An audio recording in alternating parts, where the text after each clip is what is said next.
Good morning, everyone. Welcome to the Thursday, July 9th, 2026 Commission meeting. I'd like to call the meeting to order and have a roll call, please. Commissioner Marquardt? Here. Commissioner Matherly? Here. Commissioner Barella? Here. If you all stand with me for the invocation. Heavenly Father, we gather today grateful for the privilege to serve our community and for the freedom to assemble in this chamber. We ask for your wisdom and guidance as we make decisions that affect the lives of our citizens. In this historic year, we also pause to give profound thanks as we celebrate the 250th anniversary of our nation. We reflect with gratitude on 2.5 centuries of freedom, sacrifice, and progress. We thank you for the diverse tapestry of people who have built America, and we pray that our country continues to be a beacon of hope, justice, and opportunity. May our work today honor that legacy. Help us lead with integrity, to listen with humility, and to do always work for the common good. Amen. Amen. Allegiance to the flag of the United States of America and to the republic for which it stands, one nation, under God, indivisible, with liberty and justice for all. I salute the flag of the state of New Mexico, the Zia symbol of perfect friendship among united cultures.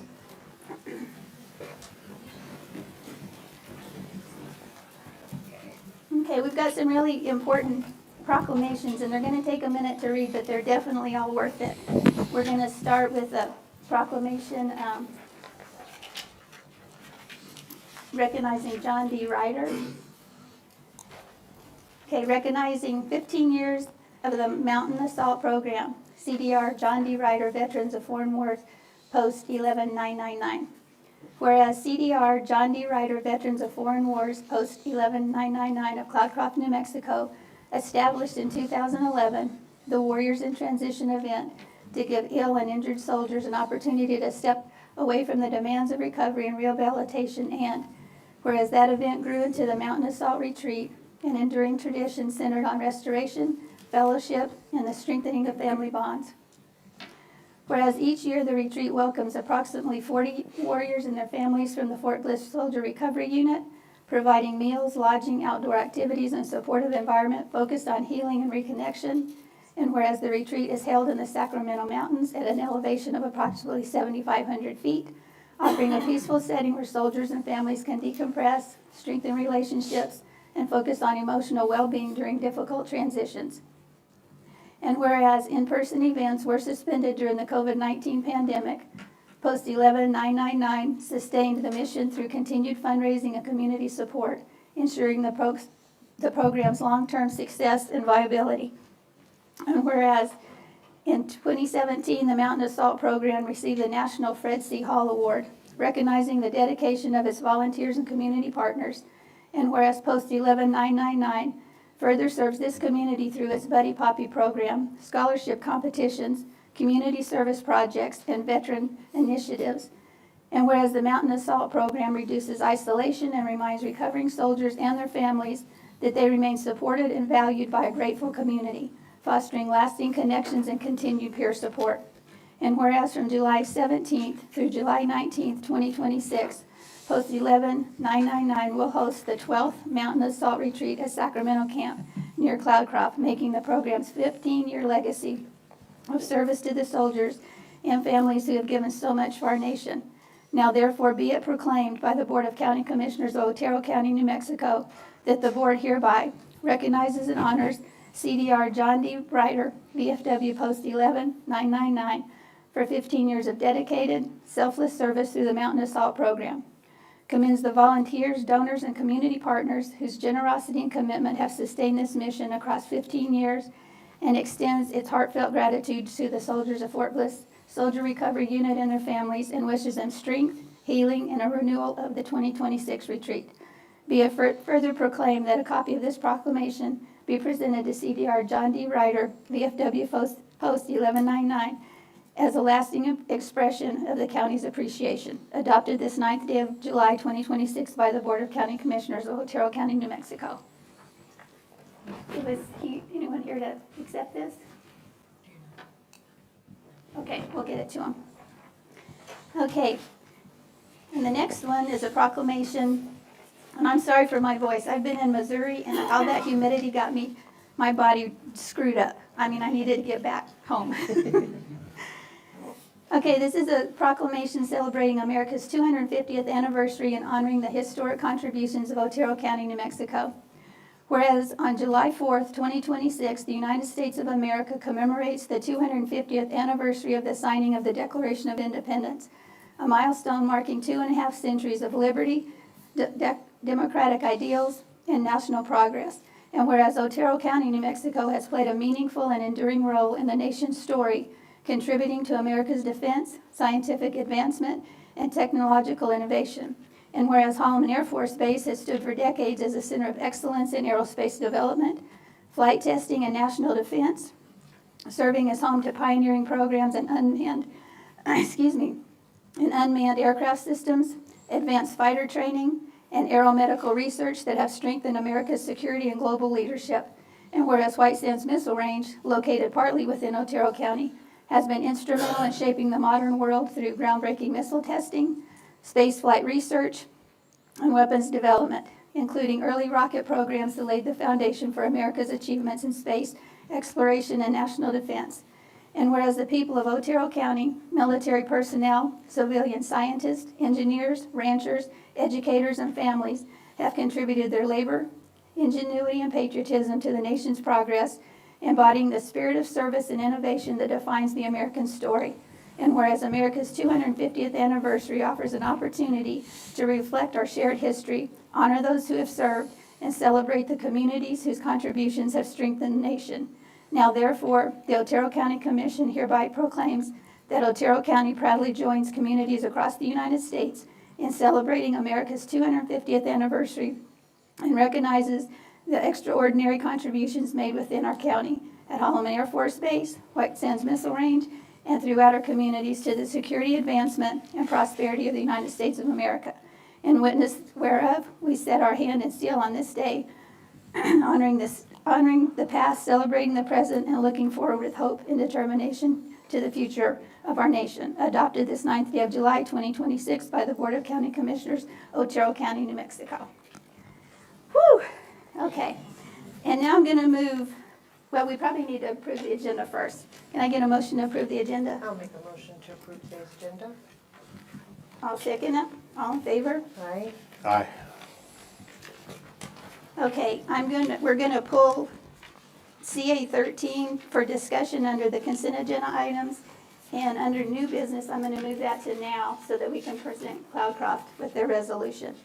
So I'm going to go ahead and make a motion to request approval of Resolution 07-09-26/114-81, honoring Cloudcroft Schools for achieving certification as the first Adam Hart Safe School District in the state of New Mexico. I'll second that. All in favor? Aye. Aye. Aye. Okay, now I'm going to read your resolution. If I can get through, I'm not kidding you. My voice is gone. Okay, whereas Otero County Board of Commissioners is committed to supporting initiatives that protect the health, safety, and well-being of students, staff, and families throughout Otero County, and whereas the Adam Hart Safe Schools program, established in memory of Adam Lamel, promotes life-saving preparedness by ensuring schools are equipped with automated external defibrillators, emergency response plans, and trained personnel capable of responding to sudden cardiac arrest. And whereas Cloudcroft Elementary School, Cloudcroft Middle School, and Cloudcroft High School have successfully completed all requirements to earn the designation of Adam Hart Safe Schools, making Cloudcroft Municipal School District the first district in the state of New Mexico to achieve this distinguished certification. And whereas this accomplishment reflects a strong commitment to student safety, emergency readiness, and a proactive health education across all Cloudcroft campuses. And whereas school nurse Mandy Ross has demonstrated exceptional leadership, initiative, and dedication in coordinating training, implementing safety protocols, and ensuring that Cloudcroft schools meet and exceed the standards required for Adam Hart Safe certification.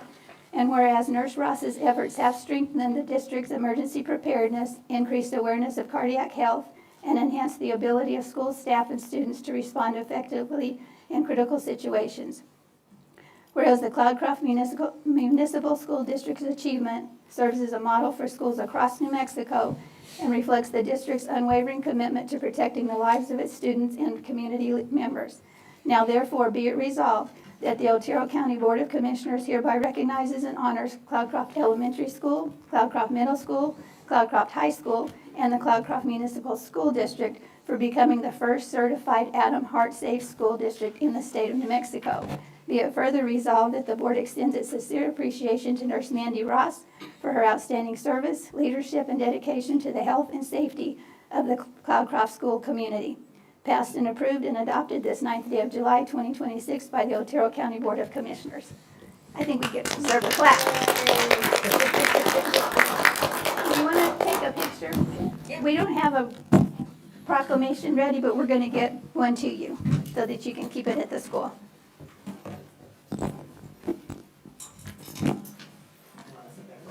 You guys take a picture, we'll sit. You're the star of the show. You got to get in here. That's okay. You deserve it. All right, ready? All right, thank you. Thank you. Congratulations. Thank you for driving down. We appreciate it. Have a good summer. Thank you.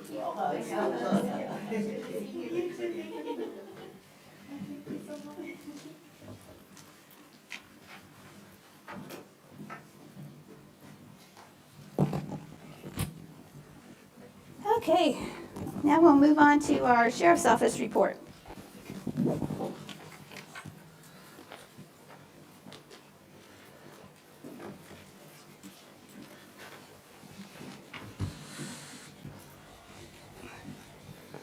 Good morning, Commissioners. David Black, Otero County Sheriff. Good morning. June, for the Sheriff's Office, we responded to 1,930 calls for service, generated 276 investigative reports, conducted 67 traffic crash investigations. We had 77 arrests for the month.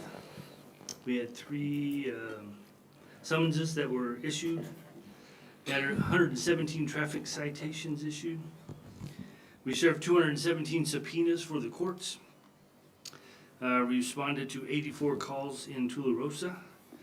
Responded to 61 calls in Cloudcroft. Responded to 322 calls in Alamogordo. And 541 in Chaparral. We had 86 reports generated in Chaparral, 20 arrests in Chaparral, and 76 on the animal calls. I'll get that forwarded. Yep, Thank we'll get that to you. And Nat, after the last meeting, Nat worked on another format that I think will be more beneficial to all of you. So we'll get that to you in a little different format, but same information. Yeah. David, on that note right there, I went out and I talked to Loretta too on the animal control part of it, and I can't get any dollar numbers. So that's where I really need some dollar numbers, and I tried to explain that to Loretta too. Even if your officer, how many days, I know it'd be really hard, but some kind of estimated dollar numbers so I can tell them this is what it's costing us to do that. If there's any way possible, that would help.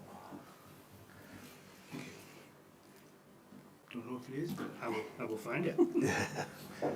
I have the guys to do that.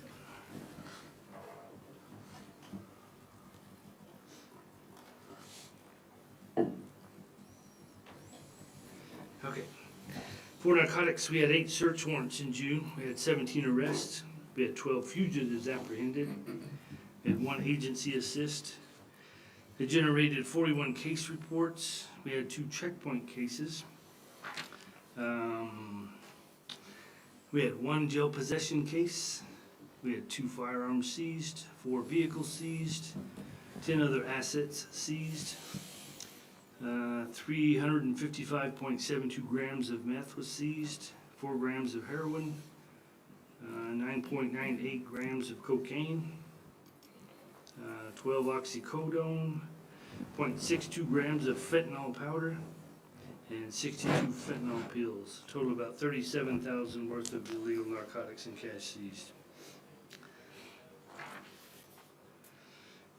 In our special events, public relations, on the 22nd of June, we had our first Chaparral Law Enforcement Facility kickoff meeting. I'm excited to get this going. I'm not gonna go into a whole lot of detail just yet. I'll let Trent fill you in on just a little bit more, but just to let you know, that first meeting was kicked off and we're gonna get that rolling here pretty soon. In our training, we had Deputies Perez and Marquez. They completed a Focus Red Dot instructor course, brings them one step closer to being utilized as firearms instructors in all platforms. Deputy Woods, Deputy Ball, Sergeant Gutierrez all attended a week-long basic SWAT school in San Antonio, Texas. Deputy Pintor attended a week-long Reed Technique of Investigative Interviewing in Albuquerque. Deputies or detectives Perez and Sewell attended a 3-day, it's called Inside the Tape investigation class. It's a death investigation class in Surprise, Arizona. Myself, Under Sheriff Robles, and Executive Assistant Alonzo attended a 3-day New Mexico County Summer Conference in Gallup. Deputy Manzo, Deputy Mello attended an 8-hour selective traffic enforcement program in Las Vegas. And then again, in addition to these trainings, all deputies have completed 2 more of their state mandated trainings. Again, they'll get new assignments every 2 weeks, and we get those all caught up. Deputy Santiago successfully completed his academy training. He's now doing some after academy training, waiting for an opening in the FTO program. We have two deputies that have completed their FTO program and now been assigned to shift on solo patrol. I have 3 deputies that are still in the FTO phase and should be finishing hopefully by the end of the month or right around that time. And again, with 2 others waiting for an opening in the FTO program. In addition to Deputy Viscara announcing his retirement in 26th of April. I'm sure you've all heard Commander Eldridge has announced his retirement, and it was effective on July 1st. This leaves me with 2 open positions.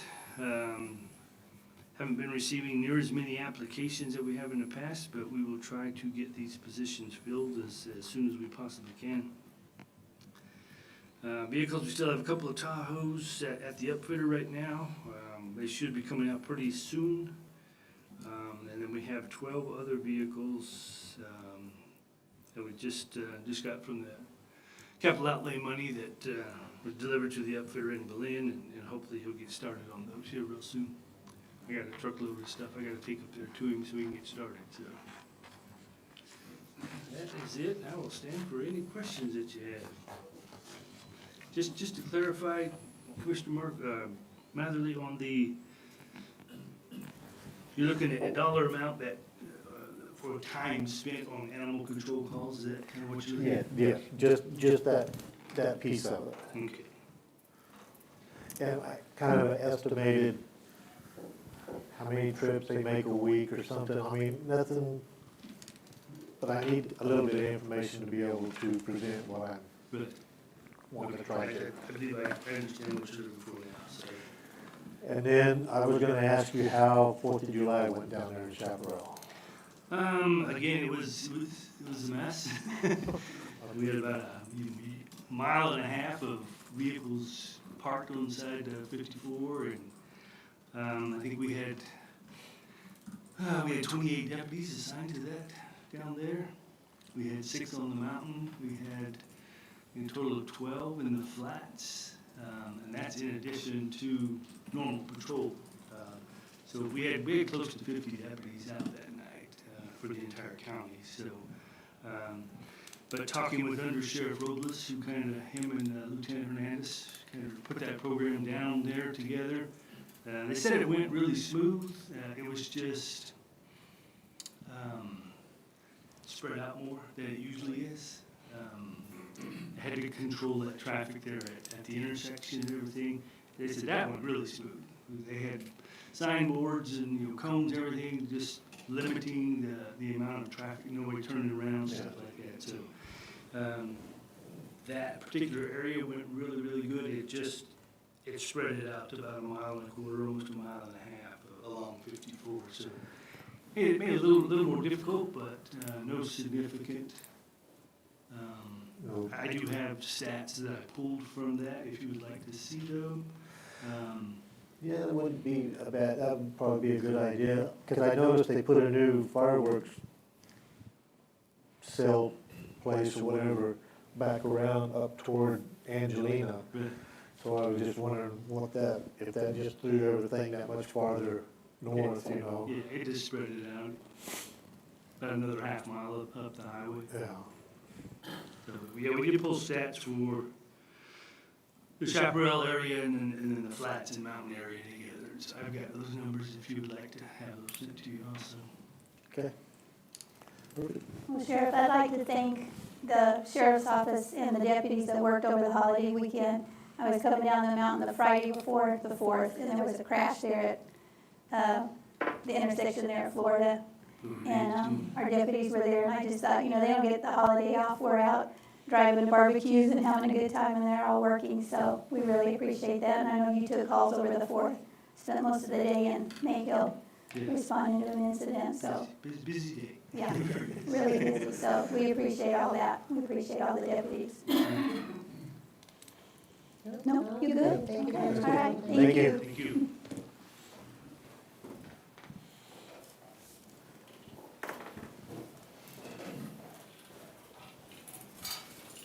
You ready?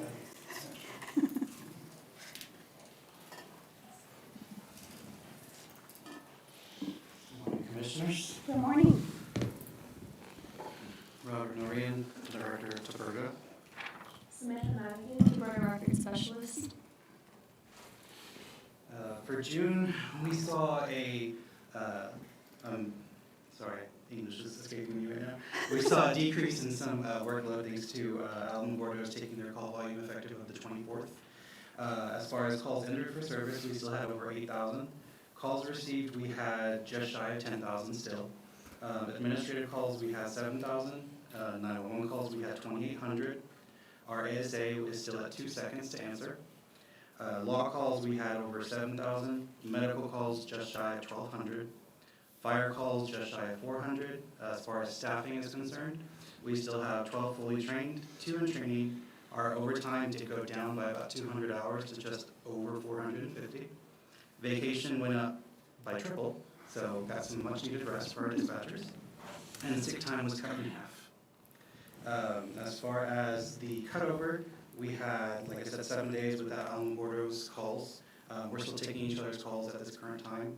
Our QA score is still standing over 90%, and we are in the midst of planning for National Night Out in October. Okay. I'll stand for any questions. I wonder if your request for the animal control, can you create a tag for animal control calls to help with those? Absolutely. That would probably help. Okay. I'm really only interested in the ones down south, Okay, we can do that.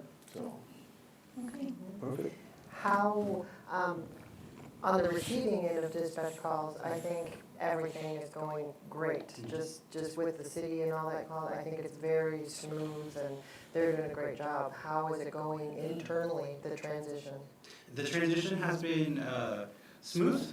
It's been a lot smoother than what I anticipated as far as, the processing between calls and everything, but overall, we are still committed to the public service together as regardless of agency to agency, so that has been perfectly fine. Yeah, no, I think, I liked it that way before, so I think that's why I'm liking it now, so it's good. That's good. I'm good. Okay, all right, thank you. Thank you, Commissioners.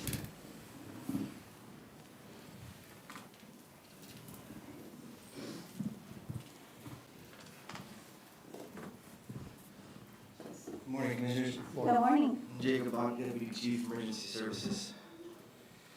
So for the month of June, the volunteers responded to a total of 322 calls, 19 of those being fire calls, 250 of those being medical, and then 39 calls total for public service. Code enforcement for the month of June had a total open cases of 31, with 25 follow-ups. 12 of those cases were closed, and 8 fire investigations for the month. 5 Angie Court is still, bench warrant has been issued, still hasn't been served. North Florida, the property is in the process of trying to achieve compliance, still slow moving, but there is a little bit of progress. My court still has an active warrant. Tractor Road is still giving us the weekly receipts of the roll-off. Those have decreased quite a bit, not as much stuff coming out of there. 53 Otero, that case is still open. The certified letter did get returned, so our second and final notice was sent on July 2nd. Somewhere around the 17th, I should be going to the attorney to move forward to court on that. 3 Poplar is slowly making some progress. We're still working on a cleanup for them, which will hopefully be happening soon. I heard some word that Holloman may be doing that within, hopefully this weekend. We'll see what happens on that. 15 First Street, they posted the return letter and the 2-week notice. Sorry. The letter was returned and a 2-week notice was posted on the door. And 23 Desert Star, the case was closed and the property is in compliance. And Slash Pit had 35 loads in and 0 out. With that, I will stand for questions. Jacob, I've been working with Tom on a ditch for a cleanup deal, and he's wanting to get with you to burn it, but he's saying the burn ban is still on. I know this is an off-the-wall question, but you got any idea about how much longer you think that ban will stay in effect? I don't. We haven't seen as much moisture as we would like, so it could be a little while. If we start getting some more moisture, I see us coming out of it, but until then, I don't know how it could be. Okay, if you could kind of keep that in the back of your head, because he'll probably be trying to get in touch with you. I guess, I'm presuming you guys probably would burn it. Absolutely. So, it's at the end of Hamilton and San Pedro, where the Holloman Yeah. property is, and then the private I property know that, exactly what you're talking about. Yeah, we have burned that in the past. yeah. So, can't get mowers in there or anything like that, so. Yeah, Okay, you just kind of keep that in your memory if you can. absolutely. All right, thank you. And I need to get with you and Matt. I'm working with Representative Vincent on some legislation for our volunteer firefighters, so I'd like to get some ideas from you guys, what could help. Okay, So need to set up a meeting with the two of you. absolutely. I don't know if this is a Tom question or a you question. I think it's a Tom question. You're off the hook. Okay, thank you. Thank you. Thank you.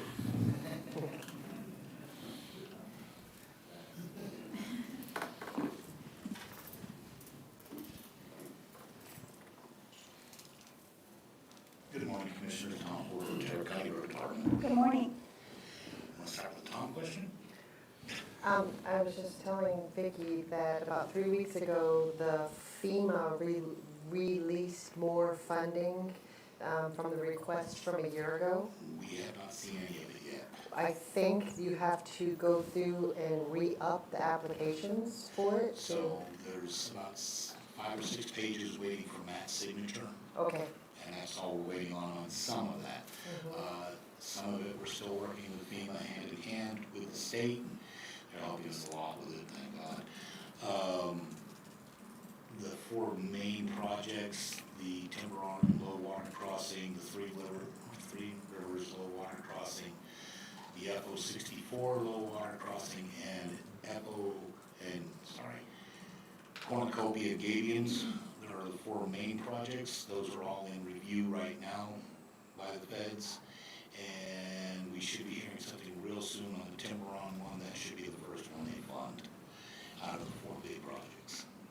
And then I was thinking about the flooding mitigation and everything you guys worked on, from basically scenic to Mountain Meadows-ish, that area. And we had a meeting last week, Commissioners, I was gonna update you under my correspondence. I provided you all with the final comprehensive report from the Corps of Engineers. Once you read through that, you will see their priorities set, based on evaluating everything, speaking, looking. So what staff will do now, is continue to work with the Corps of Engineers on some different programs and pick out 1 or 2 projects to start on. We can't do a whole county at the same at one time. But once you look through there, you will see where the top priorities and the most critical areas are. Cool, got it, thank you. Thank you. Okay. So for last month, we finished widening out 16 springs going up the side of the mountain. We started prep for the co-op chip seal, the cap chip seal, and worked all the clearances, and now we're getting shoulders rebuilt and all that for chip seal and patching major potholes. Cleaned culverts, repaired culverts, La Luz Gate Road, and there's a trend going on right now. La Luz Gate Road and on Rattlesnake, we've lost over 5 culverts in the last month. They're just rotting out. They're all about the same age, and with the added traffic on them, they're starting to fail. So we're gonna be busy changing culverts out probably this next 2 years. Hauled material for timber on pit, hauled base course for co-op and cap projects, patching throughout the county, brush and trim work. We are done with the spring roof spray. It extended way longer than it should have this year, so we ended up spraying right into June. We're in the process of mowing. We're down to 1 mower again, so be patient with the phone calls. Blading throughout the county, and yeah, and Matt and I worked with FEMA on the flooding paperwork. I know we're not working on the road up 82, but you know where the state's working on, I know they've got all their material on the side of the road. Right now, they're starting just east of Pinon in Chagas County on 24, and they're working their way down towards Denny Hill. Okay. I'm not sure when they're gonna start 82. Okay, They actually did start chip seal yesterday on 24. okay. I've been getting a lot of questions because everybody thinks it's our material on the side of the road, and it's not. I wish it was mine. Yeah. Anything else? No? Thank you. Okay. Tom, I know your hat doesn't say OSHA on it. I know there's more to this hat. Probably better read the whole Oh, thing. okay. Okay, thank you for that. Thank you for that clarification. I just had to see. Oh, Lord. It's been a day. Good morning, Commissioners. Trent Parker, Project Manager. Good morning. So we are finally making some progress on the Chin's roof replacement. Yes. 100% drawings are being delivered to the contractor for final pricing so that we can get a purchase order issued to them. In the meantime, we took the contractor over there and tried to find some of the leak issues that they're having. We think we identified it, so we're going to do a temporary patch on those areas, just to kind of band-aid it until the project starts. But we don't want to cause any more further damage inside the building. The Otero County District Courthouse, the contractor is currently pre-qualifying subcontractors so that they can start collecting bid prices from the subcontractors, and where we can, after we get that done, we'll be able to get a maximum allowed cost for the first phase of the construction, and we can get a purchase order issued to them and begin the construction process.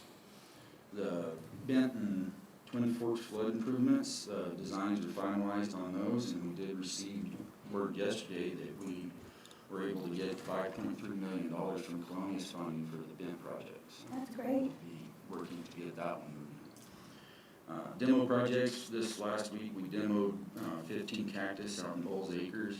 The other 4 that were scheduled were halted because either they self-demoed or the changed ownership and they decided they're going to fix up the places themselves. Shooting range improvements, we finished this month the new 100-yard shooting bay and the new archery bay. So Mark, he's a little Happy bit man. over the top happy right now. So. Until next week, and then he'll want something else. Oh, he already has plans. I know. But At Chaparral Law Enforcement Facility, we signed a purchase order with Studio D Architects, and we had the initial design meeting, as the sheriff was talking about. And I received an email yesterday that by Friday, we should have the preliminary drawings so that we can review those and make any changes that need to be made, or it kind of gives us our initial steps of what the design's going to end up being. The animal shelter grant, the foundation is going to be going in next week, and I scheduled the building to be delivered mid-August, so that's going to be a good improvement out there. The administration entry improvements, the ballistic glass was scheduled to be installed on July 2nd, but it was rescheduled on July 1st for July 20th. This is about the fourth time they've rescheduled on us, so the White Sands Construction, I got with them and they sent the installers a letter stating about liquidated damages and so forth, so that we can try to get this expedited. We waited way too long for this glass. So we turned up the heat on them a little bit. But, Good. Ora Vista Truck Station Bays, the contractor completed the concrete slab this week, and within 7 days, we'll start erecting the building up there and moving forward with that one.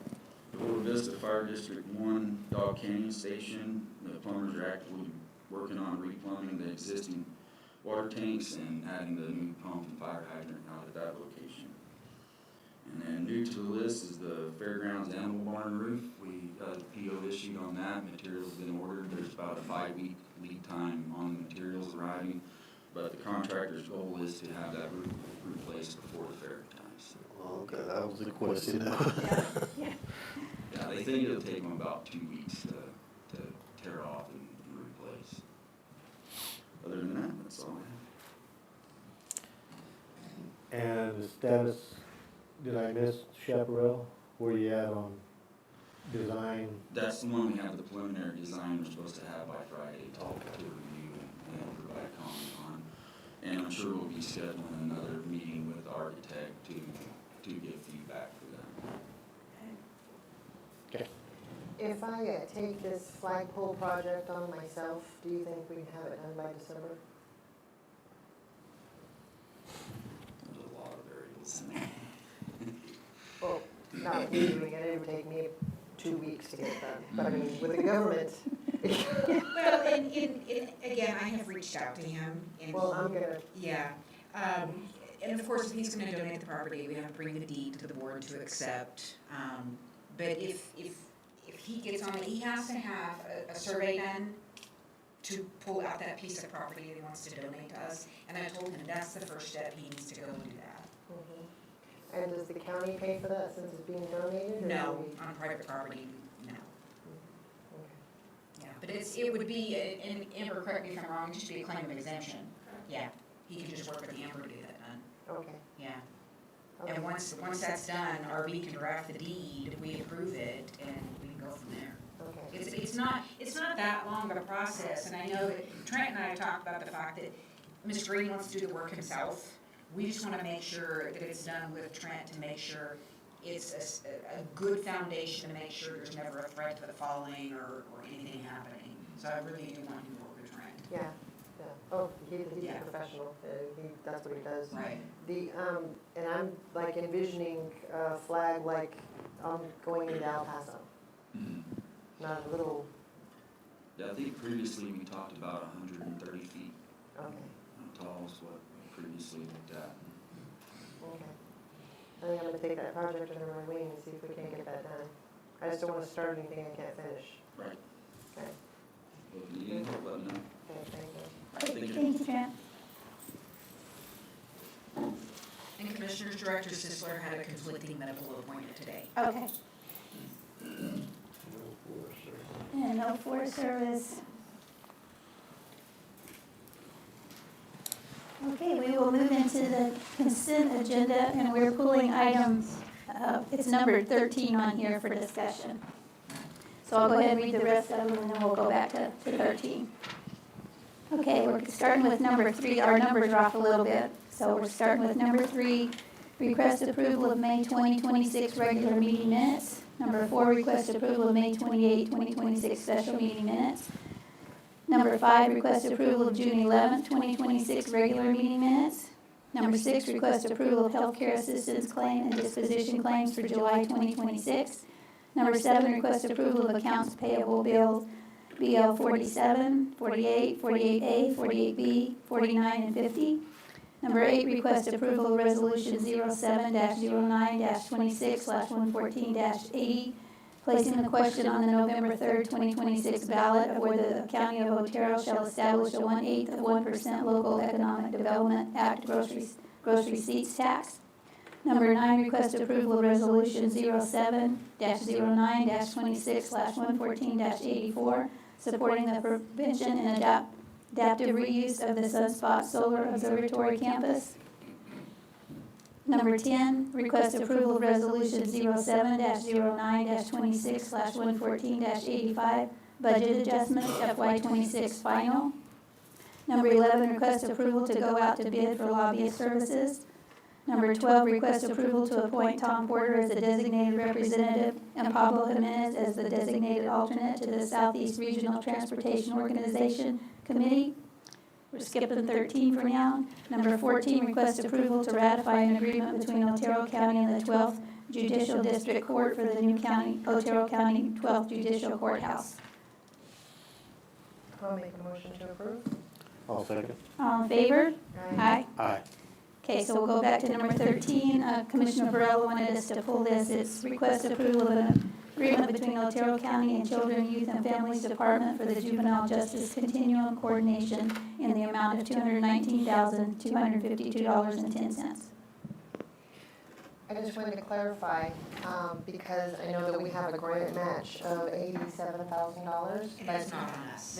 Okay, the way that I read it, that it was on us, and I just wanted to make sure that it is not on us. No, and this is the grant that you approved us apply for last month. We did get the grant.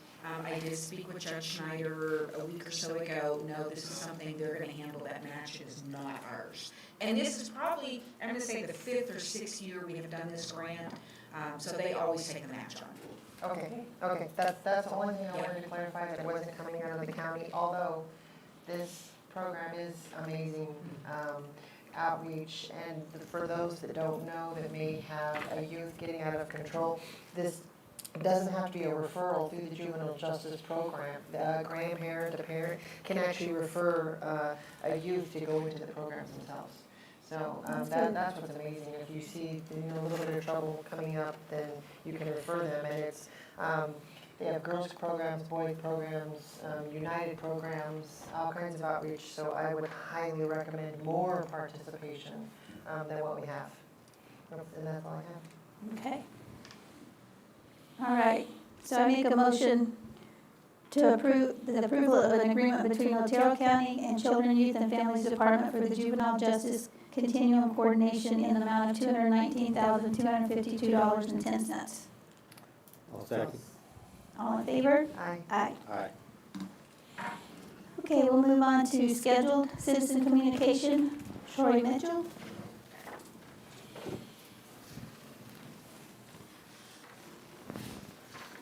Good morning. Good morning. We have a slideshow. I'm here to present a project that we want to propose for Alamogordo. So we'll go through who we are, kind of what we do. We'll introduce the project, kind of reiterate our timeline. Kind of give an overview of our current and past projects that we've completed in this area, as well as Las Cruces, some project feasibility, and kind of why I'm here. And then you guys can definitely ask questions. At the end, we'll kind of go over what we're here to present the project for, and then I'll ask for any notes that you guys may have when we send a formal request, what you guys would like to see. So. Envision Development Construction, that's our business. We're a general contractor and developer, licensed New Mexico, located in Las Cruces. I'm from New Mexico personally. Grew up in a little small town called Estancia. Went to college in Las Cruces. After I got my engineering degree, I worked for a general contractor. obtained my license and started a business there in 2018. So we founded the Envision to deliver value to the communities that we serve. Obviously, we're a general contractor and a developer, but we kind of try to identify opportunities that we see in areas and you know, go ahead and take the project from raw land to you know, a development that is usable and functional for the community.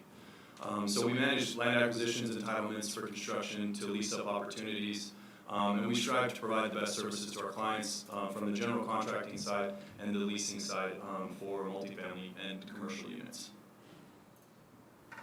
So Sacramento Springs is our projected project. We purchased a property off of Hamilton Road, right behind the Holiday Inn. So it's a 252 unit total development, attainable rental rates for working families and of course military personnel. We see the necessity here. We're the general contractor on Sendero apartment complex off of Mesa Verde Ranch Road. Since we started that project, we've seen kind of a demand here. Not a lot of large-scale multifamily development.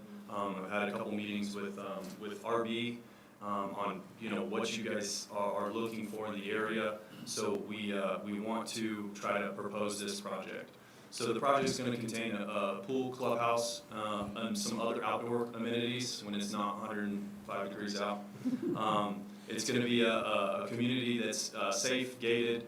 So of course, security cameras, gates, access, and everything like that. Strategically located near the golf course and other local restaurants and places where people work.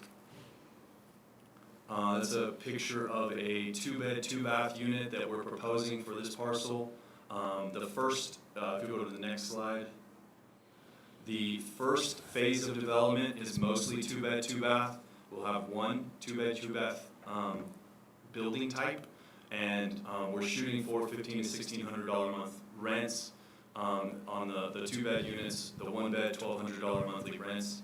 The market will dictate on phase 2 and 3 whether we can find the need or necessity for 3-bed rents or units to rent.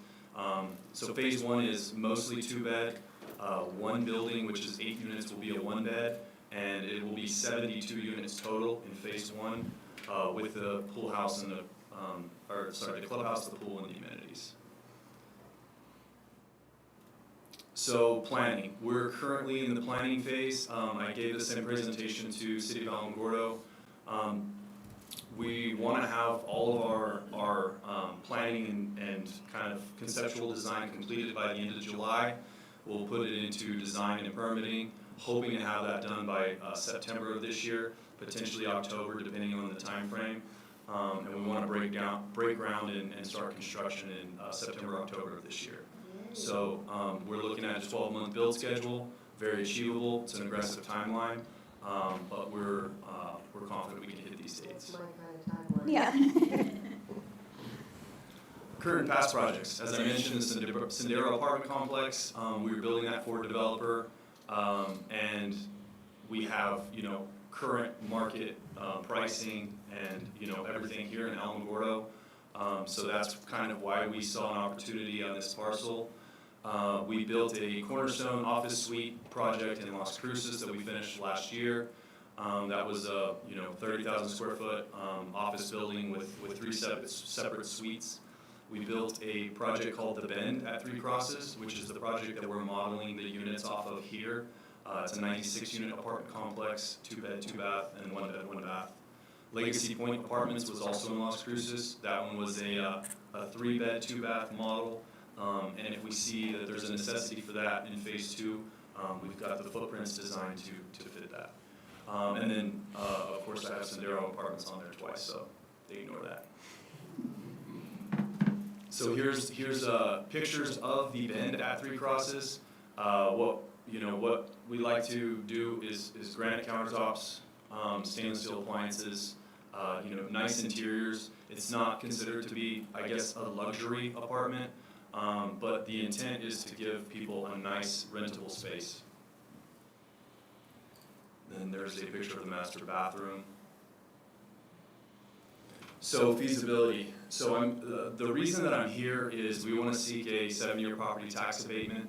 I want to present the project, kind of give some overall conceptuals to you guys, and then we can formulate an official request, hopefully, sooner rather than later, since we're already starting on the project. The project's in the flood zone, which I guess most of the properties here are, so it's going to require quite a bit of import. We've identified a location to pull some import from, which is good. It's relatively local. It still costs a lot, especially with the price of diesel right now. Our philosophy, we like the higher end finishes. Some of the higher end finishes last longer, right? It's a longevity thing as well. So we really try to tailor that to something that we want to live in ourselves. Interest rates. So this is going to be an off-the-market construction loan. So interest rates are market rate. They're higher than what is desirable for multifamily production. But in reality, it is what it is, and we're going to make it happen. Of course, rising construction costs. We hear about it all the time. Raw materials as lumber, concrete, everything is slightly increased due to the price of oil and other reasons throughout demand. And then, of course, there's no federal or state financing. So in closing, I appreciate us, or you guys taking the time to sit down and just kind of go over the project, listen to me. I had an opportunity. One of my friends is a Navy SEAL. He took us to the Navy SEAL training camp. The Buds camp, it was a once-in-a-lifetime thing for us. It was really, really incredible. But when I walked into what they call the grinder, which is where everyone kind of starts out, on the right, I looked and there was a quote. It says, "The deed is all, not the glory." And I think that really struck me because that's kind of how we try to do business. We don't really care about having our placard on the wall. As long as we're building a good quality product and people are happy and content, that's kind of our goal, whether it's on the general contracting side or the leasing side. So with that, I want to see if you guys have any questions about the project in general, and then I'm going to take notes. Sorry, if there's anything specific that you guys would like to see on a formal request, feel free to have at me. I think you've pretty much covered it for me. You've already been talking to RV, because I don't think that's currently in that area. That's not in our designated MRA designation right now, is it? I don't think That it is. location, I'm not 100% sure. I don't believe so, but it doesn't mean we can't pursue another Right. MRA. Yeah, we just need to Right. move And forward. you can direct staff to start that process. Okay, Didn't they shrink that area too? yeah. So I met with RV about, that has to do with the opportunity zone or Right, potential designation. yeah. I met with him, I believe it was 2 weeks prior to him kind of putting a package together. He said, "Man, I think we can implement this, right?" Okay. In that concept, the next day, put everything conceptually, kind of gave him a whole write-up, put our conceptual plan and everything and sent it to him via email. So hopefully he has that with all the parcel data information, things like that. Okay. Well, I think you've answered pretty much. I'm really excited because we've needed this for so long, and now we're getting, maybe possibly 3. So I'm really excited. Our military needs this really bad. Our community needs it. So we appreciate you wanting to work in our county. Oh, yeah. And the property is the property that is on the west side of Hamilton Road, between the railroad tracks and Hamilton Road? Yes, so there's a Cary Road that's kind of a, Right, older yeah, road. yeah. And so there's another parcel in between the railroad tracks and Cary Road. So we're like the teardrop shaped parcel that's in between Hamilton and Cary. And you've got that arroyo that runs, that's your flood zone right there? That's a little further down from the property. That whole property is designated in the flood zone, so we have to do a CLOMAR and bring those paths out of the flood zone, which is a substantial cost. Yeah. Yeah, we're at the bottom of a mountain, so flood zone is I everywhere. don't think I've ever seen a flood there. Yeah. Well, back when we had that big flood, it flooded there. Yeah. Yeah, my daughter was in a pickup floating down Hamilton when all that was happening. So, but that was that horrible flood. That's our 100-year flood. Okay, all right. Yeah. You get your ag tech increase in prices letter that just came out? Yeah, Okay. yes, we've gotten a couple, so, yeah, there's not many other players in town, that's kind of what it is. Well, I appreciate it, we'll get an official, proposition and see if we need to, I'm gonna finalize it with the board as well, make Okay. sure the verbiage is in there. Perfect. Thank you. Okay, thank you so Appreciate much. it.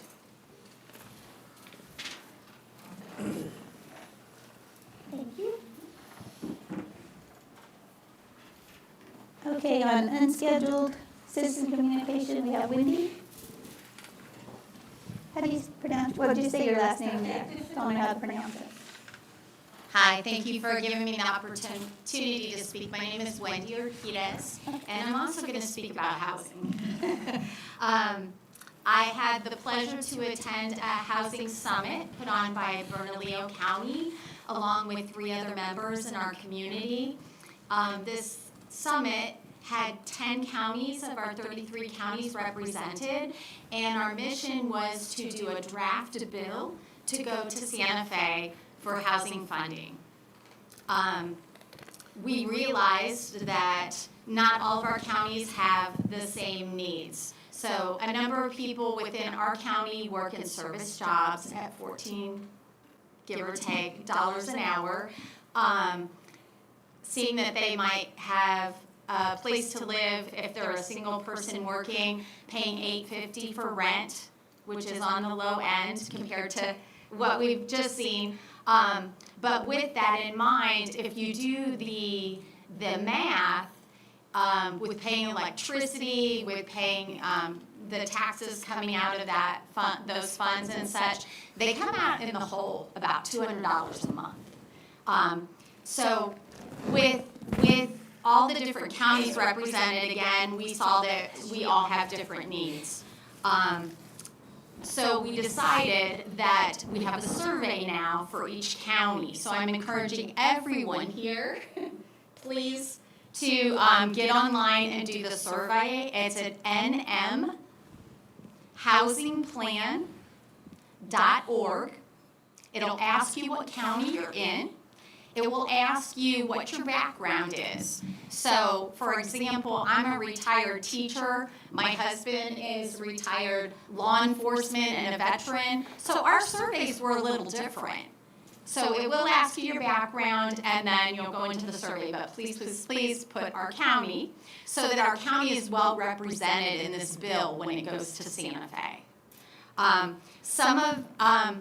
An important part of this survey is there are 7 priorities to list, and you get to list them in your priority. What do you think is the most important for our county, numbered 1 through 7? So if you don't mind, I'd like to read it. It'll just take a moment. The 7 priorities, not in any order. So I'm not picking the order. You will pick the order when you do the survey. 1, not enough affordable housing. And I'm summarizing these. They go on a little bit longer. 2, displaced families or limited housing. 3, lack of housing support for seniors. 4, in rural communities, lack of staffing, construction to be addressed with housing needs. 5, housing for the homeless, school health, and social services not coordinating with one another. The next one, I believe it's 6, barriers to building more housing, for example, the zoning permits, inspections, and it went on. And the last, vacant, abandoned, underused properties or houses needed repairs. Within this, it also talked about legacy housing. So I know in our community, we do have some homes that people have held on to that were their parents or their grandparents, and they don't have the funding to upkeep them or to improve them, but they don't want to get rid of them because they have that sentimental value. The next, families being displaced or struggling because of rising cost of home rentals. And the last, not enough affordable housing for low-income and working families. So I think that was 7. Again, the website is nmhousingplan.org. And then if you have any questions about the bill, so when you go to the site, there is a number of information. There is quite a bit of information, and I hope you're on it right now. Are you on it right now? No. Oh, okay. Put it down. Okay. Sorry, I'm a former teacher. I'm scoping the whole room. It's what I do. So when you go to the site, it does give an explanation of the bill as well as different areas you can go to. But please, please, please do the survey. If you have any questions about the bill, you can go to nmhousingplan@gmail.com. And there are two gentlemen, Will and Noah, that are on those emails pretty much within 24 hours. Okay? So again, I appreciate you taking the time to listen, and I hope that you do the survey, look at the website, and share it with friends so that we can represent our county well, so that when this bill goes to Santa Fe, they know that we definitely need some money for our community to improve our housing in whichever area our survey shows. So thank you. Thank you. Thank Can you. you do me a favor and grab my card on the way out and send me an email? I would like to expand on what I've been working on for the last 4 years. Okay, thank you. And just so you know, too, there were legislators there at our meeting, as well as the New Mexico Speaker of the House, trying to assist us to make this bill so that it will pass. Thank you. Okay, we're gonna move on to new business. We've already done 16, so 17, request approval of resolution 07-09-26/114-82 relating to the proposed industrial revenue bonds, Cinco Energy Storage LLC project. Commissioner, items 17 and 18 are going to have a presentation that relate to both of them. Yes. So we're Okay. going to kind of discuss both. Okay, I got you, good.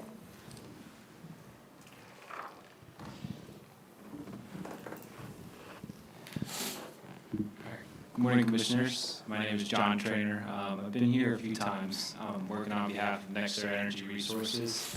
I'm an energy developer working solely in New Mexico, and I do a lot of my work here in Otero County. I do have a slide presentation that should be popping up here soon, but just as a brief introduction to the proposed projects, they're called Cinco Energy Storage and Four Sons Energy Storage. These two projects are additions to a series of projects, one of Vista series, one of Vista 1 through 3. If you could go to the next slide, please. And I'm going to give a brief background about the projects, an overview, and then also talk briefly about the IRB Industrial Revenue Bond request. I'll start by going over our company, who we are, very briefly give the project overview, as I said, and then towards the end talk about the industrial revenue bond, and then answer any questions you guys may have towards the end of the presentation. So who we are, Nextera Energy Resources, we're one of the largest wholesale generators of electric power in the United States. As of year end of last year, we're generating over 37,000 megawatts across the US and parts of Canada. Here at Nextera, we don't just do renewables, we do all sorts of energy generation, such as natural gas, nuclear, and as well as battery storage projects, which we are proposing here today.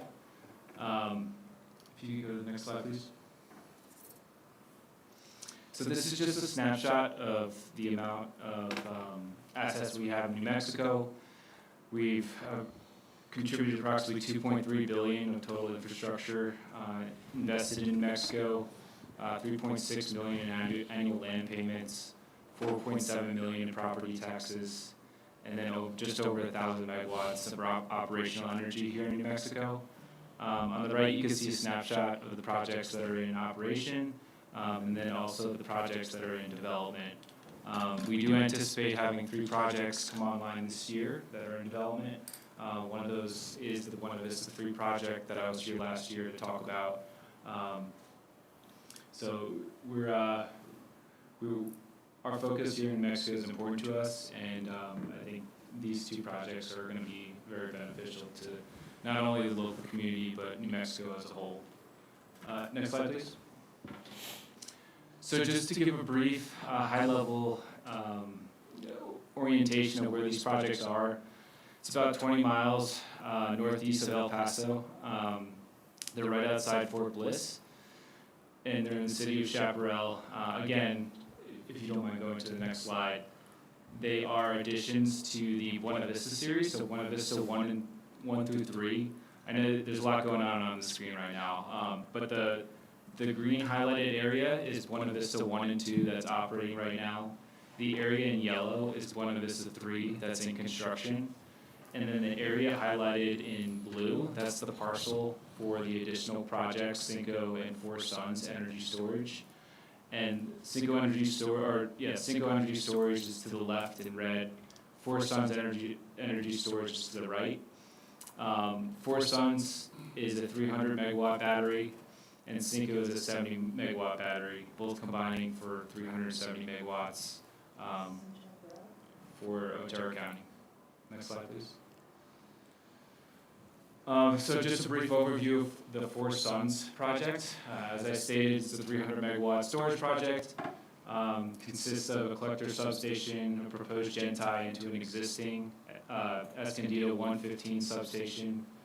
The total proposed capital investment for Four Sons is approximately $373 million. The construction dates could fluctuate, but right now we're tentatively starting in April of 2027 and looking to complete the project in June of 2028 with the target commercial operation date of June 1, 2028. The entire footprint, it's a private parcel, in blue, shaded in blue there, it's 544 acres, but this Four Sons project will only take up approximately 70 acres of that parcel. Next slide, please. Cinco Energy Storage, the other project that we come to propose today, is a 70 megawatt battery as well. It's obviously smaller, so the capital investment is only $94 million. The construction date is in February of this year, and we're looking to bring it online in December of next year, and with a commercial operation date of December 1st, 2027. And it's in the same footprint as Four Sons, except it's going to be a lot smaller since it's a smaller project, approximately taking up 20 acres in that parcel. Next slide, please. So just a background on how these projects help. In general, they're helping New Mexico meet their energy goals. And here at Nextera Energy Resources, we're longtime community partners here in Otero County, engaging with stakeholders. We're sponsoring the Otero County Rodeo and Fair in September, and we're looking to engage in any opportunities we can in the community. Some of our partners is the Sacramento Area Foundation, faith-based organizations, the Southern New Mexico Community Foundations, looking to help early childhood development, behavioral health. And again, we're open to any and all suggestions where we can contribute to the local communities. But that's just a snapshot of what we're trying to achieve, not only this year, but in the years to come. Next slide, please. So the Buena Vista 1 through 3 projects, they previously have approved IRBs.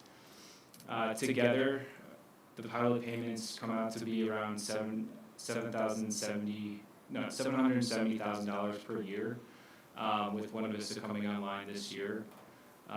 Combined, those two projects alone will bring $23 million of tax revenue to the county over the next 30 years. And then these additional two phases together combined will add an additional $36 million over the course of 36 years. So combined, it's around $60 million over the course of the next 30 years. And we're estimating an annual pilot payment in lieu of taxes payment annually for these two projects to be just over $1 million to help funding schools and any other organization the county sees fit. Not only for the pilot payments that benefits the county, but also construction jobs. These two projects will create approximately 120 construction jobs through construction, which helps the local earnings, estimating around 45 to 70 million in local earnings. in Otero County, and then also benefit to the local community. You know, a lot of these construction workers are going out to restaurants, they need food, lodging, just enhancing the local community as a whole as well. Estimating over $40 million in new local output during the construction of the project. Next slide, please.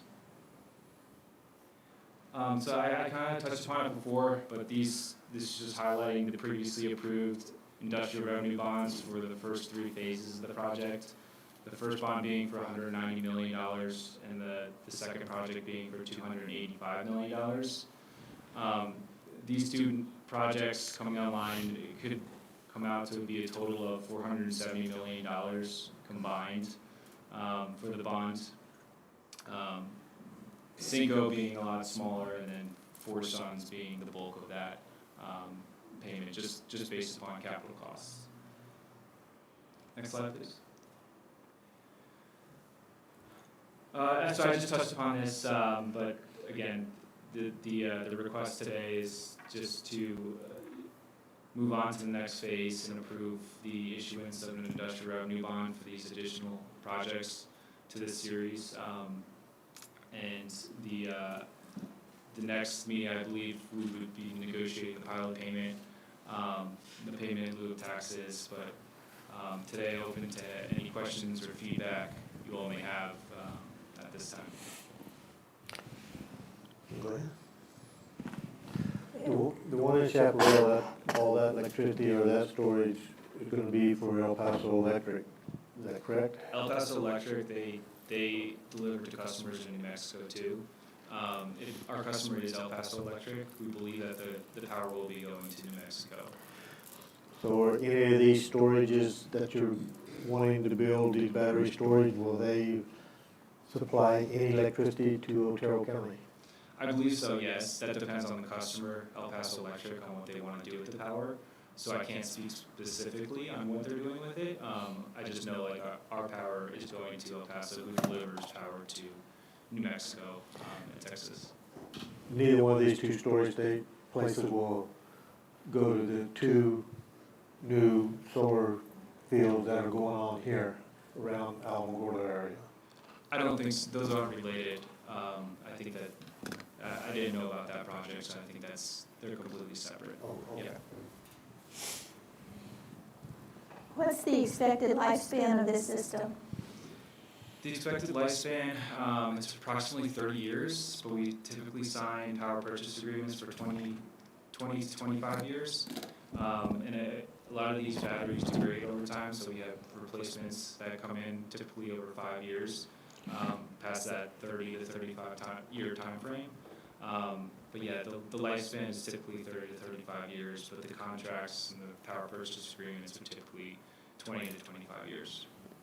And what's the battery chemistry? Is it lithium ion or? It's lithium ion, yes. Okay. Yep. What's the decommissioning process when this doesn't work anymore? So we have a full decommissioning plan that we have with the state of New Mexico, the Mexico State Land Office, that's fully approved. We have that for all of our projects. Is that a bond? Do you have a bond to cover the expense? It's a bond, yes. Yeah, a bond and also a full decommissioning plan on how we will execute the full decommissioning of the project.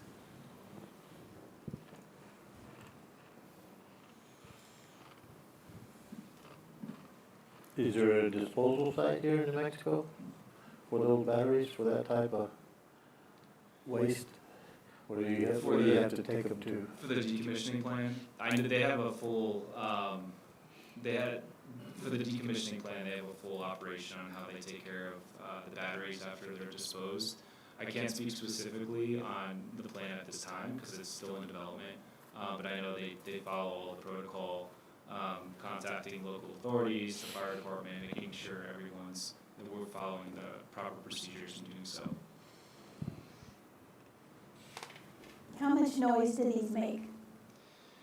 So these batteries are pretty remote. They don't make that much noise at all. We're going to have sound walls on them just to prevent any further noise that local residents may hear. It's typically just if a sound of a loud car, if you're close to it, or if you're standing, close to a highway, it's kind of the same, if not less, amount of noise that it's giving off. But we'll make sure we're staying inside the noise level requirements, and also having that sound wall to make sure we're mitigating any possible concerns with the local communities. So we're staying within the limits of what's required. How close will this be to any residences or schools or anything like that? So the closest residencies that these projects will be next or close to is approximately 1,000 feet. Approximately 1,000 feet. But again, we're going to have sound walls to make sure that all the sound, you can't hear them from those residents.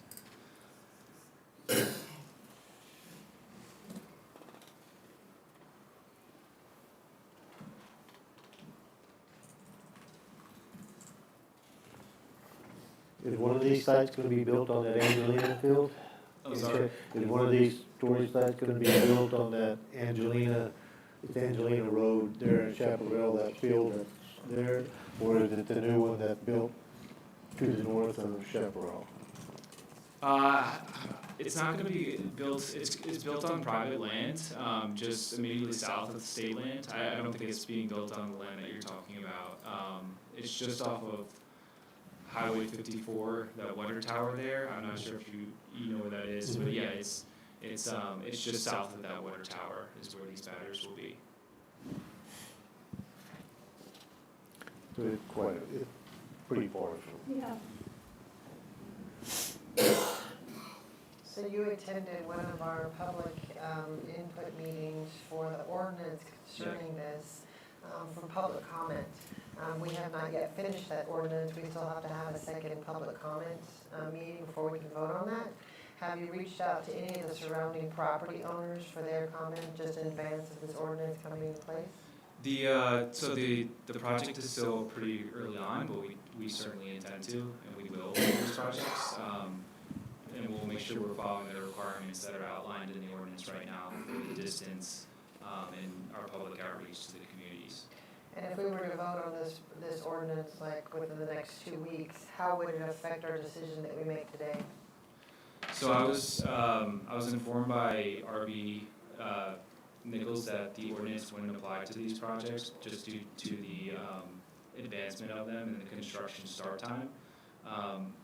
Since the ordinance, like the effective date is not quite determined at this time, it could push back the start time of the projects, and since they're further along in the development, I was told by RB that it would not be applicable. With that being said, we're still following the ordinance and the requirements inside the ordinance at this time. So, Are you aware that there's natural gas out of the mesa? I am not. No. I'm told it's one of the largest amount of natural gas in the United States out on our It's a Otero bunch, mesa. yeah. And, we haven't been able to access it because of federal blocks. Mm-hmm. Maybe you can help us get to that. All right.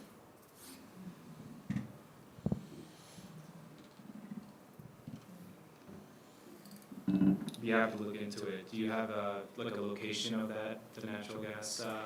I know they just topped one of the, do they call those wells, 2 natural gas wells? I think. I can give you the name of the owner of that. If you want to send me an email. Okay. Okay. Yeah. And then that'd probably be the best source to, he was the one that kind of led the fight since he had a well. Okay. RB's aware of it too. Yeah, yeah, Okay. Sounds good. You can talk to him. yeah.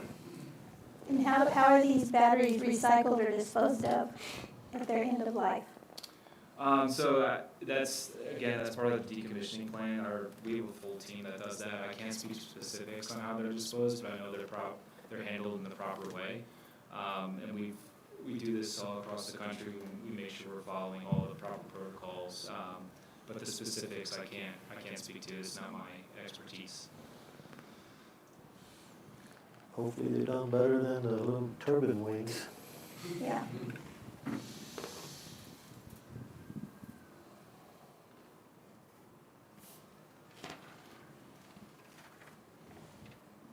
You guys have anything else? No, good. Any questions?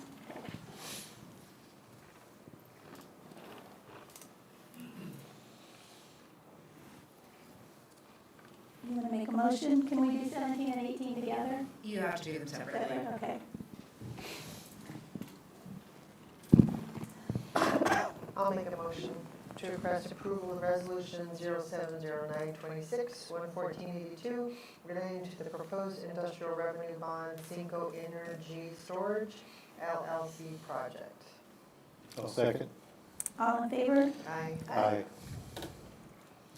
I'll make a motion to approve, make sure I get on the right one. Request approval of resolution 07-09-26/114-83 relating to the proposed industrial revenue bonds for Sons Energy Storage LLC project. I'll second that. All in favor? Aye. Okay, all right, thank you. Thank you for your time, Commissioners. Thank you. Okay, number 19, request approval to vacate Broken Arrow Trail Road. Good morning, Commissioner Amber, Planning Coordinator. Good morning. I'm sorry for this. I'm asking you to pull or table the motion. The surveyor told me this morning he had made some alterations to the plat, and I also jumped the gun on that, so. Okay, Okay. so we just need to table for Yes, more please. information. We can do that. Thank you very much. Thank Thank you. you. Have a good day. You too. Okay, so we're going to table that one. Okay, all right, number 20, request approval to move code enforcement to the Otero County Sheriff's Office.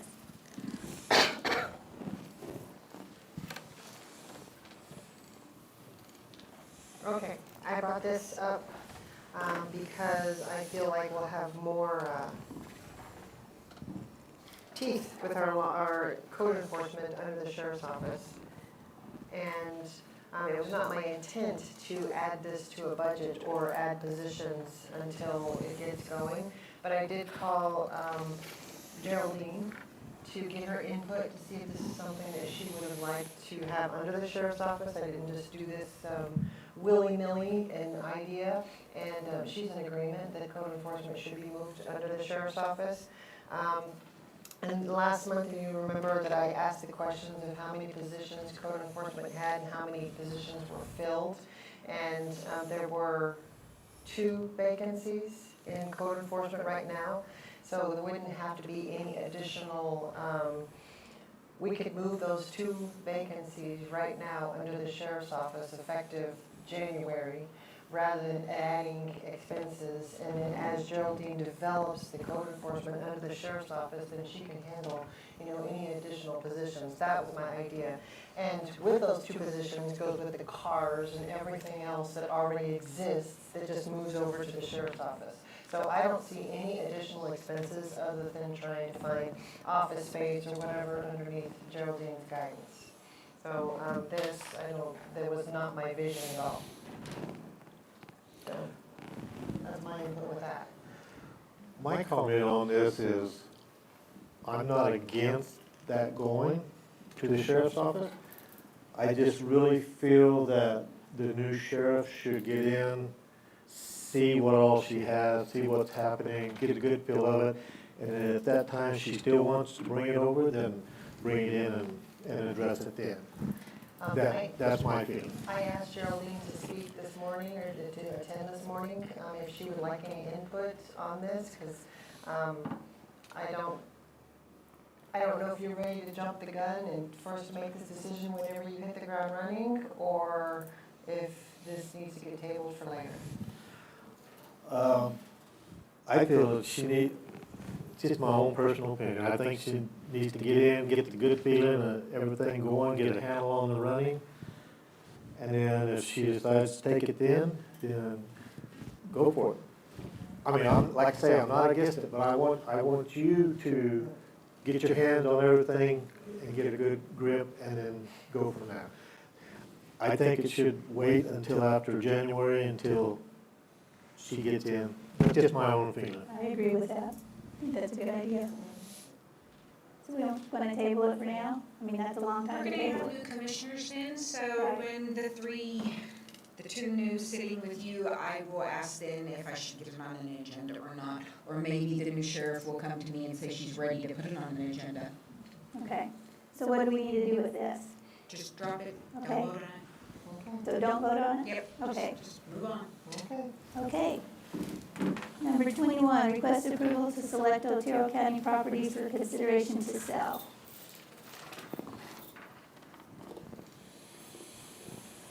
I asked for, some of these properties have agreements attached for community service hours and all that, in lieu of rent payments and all that kind of stuff. Were you able to get any of that together? No, we did, there are reports done quarterly on every one of those, so no, we did not pull every one of those. I have a spreadsheet where I track that information on what they are providing in lieu of services. And we have the Historical Museum, we have the Flickinger, we have the Women's Club, we have Fairgrounds, we have Mayhill, we have Sacramento Senior Services High Rolls, we have Presbyterian Shepherd, the clinic, we have La Luz Community Center, we have Chaparral Community Center. Those are the ones we have lease management agreements on. Oh, and we kind of have lead. We're not quite set on that one, but those are all the ones. I have a spreadsheet where I track all of that I can share. So La Luz Community Center. New Mexico Head Start is in that building. And how many kids do we serve there? I do not know. They are not required to provide that information to us. They're required to provide to us what services they provide and the number of volunteer hours that offset that rent. Do you have that handy for like the last report?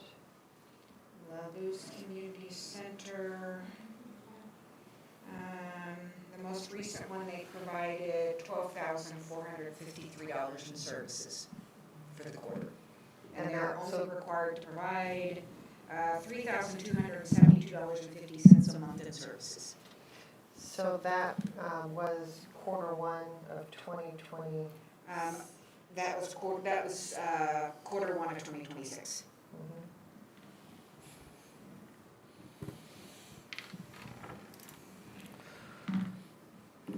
And then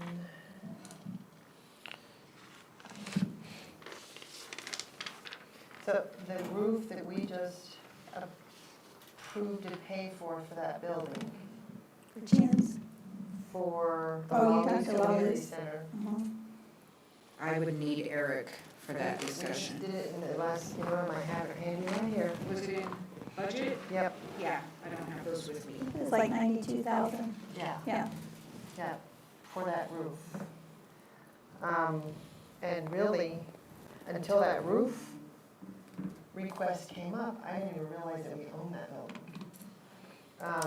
Well, the lease agreement has been brought to the board every 4 years for approval. So that's probably why. Yeah, and I would have to look, do you have, when it's due next, your It's gonna be spreadsheet? soon, the last time was 22, Yeah. so that's this year.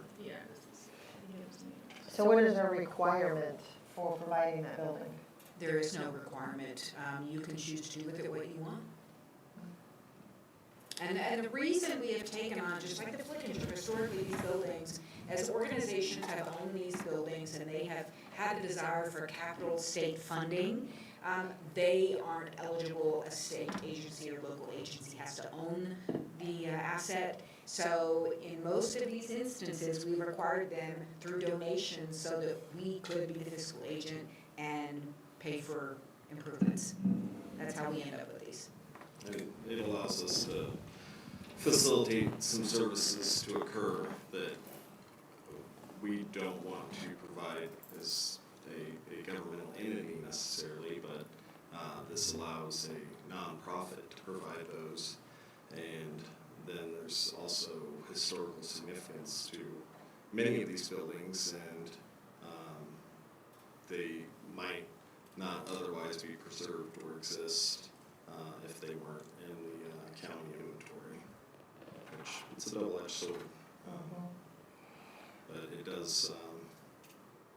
does enable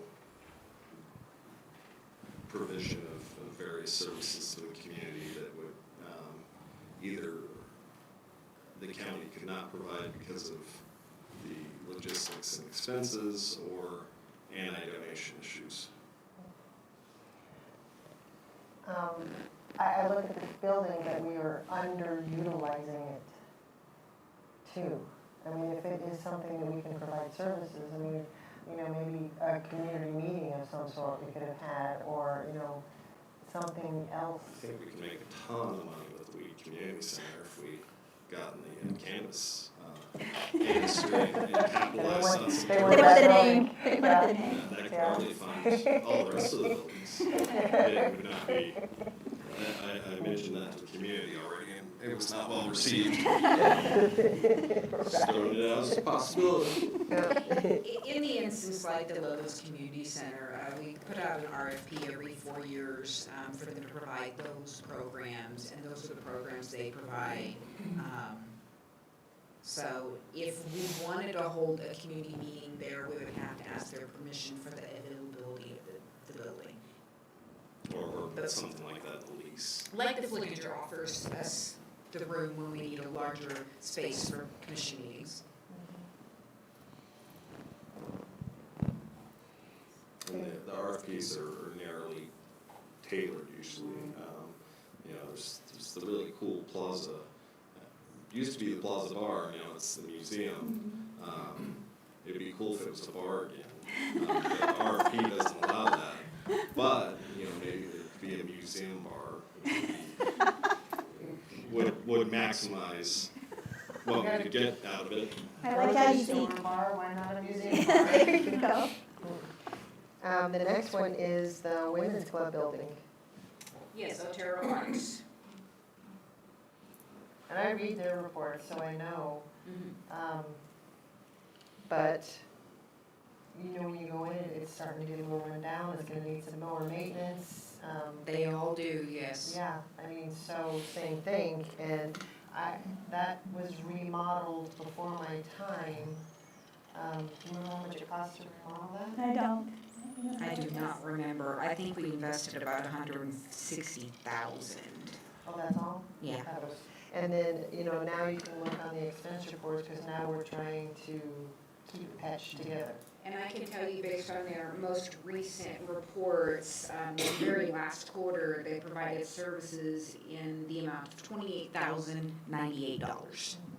And they're only required to provide $1,353 a month.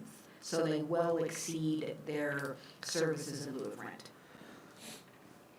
And that, the Otero Arts, the women didn't, that's the one that we did in 3 phases on, if I remember, roof, exterior, and then something else inside. That was done when I first became county manager, when Doug Bourbon was still our facilities manager.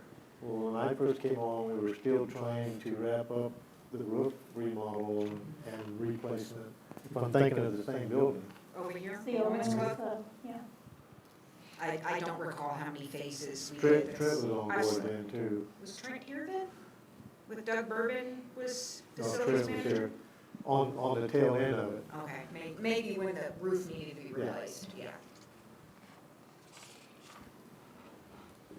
And then the Highlands Community Center, Yes, the Sacramento Senior Services provides work out? meals in. Yeah. okay. It's really nice. Their most current services provided, they are only required to provide $800 a month in services, and last quarter it was $178,985.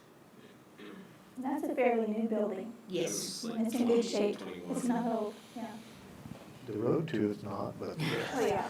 Now getting there is different. And the ACES building, this is a Selena question, because I know that we're gonna eventually have to require air conditioning.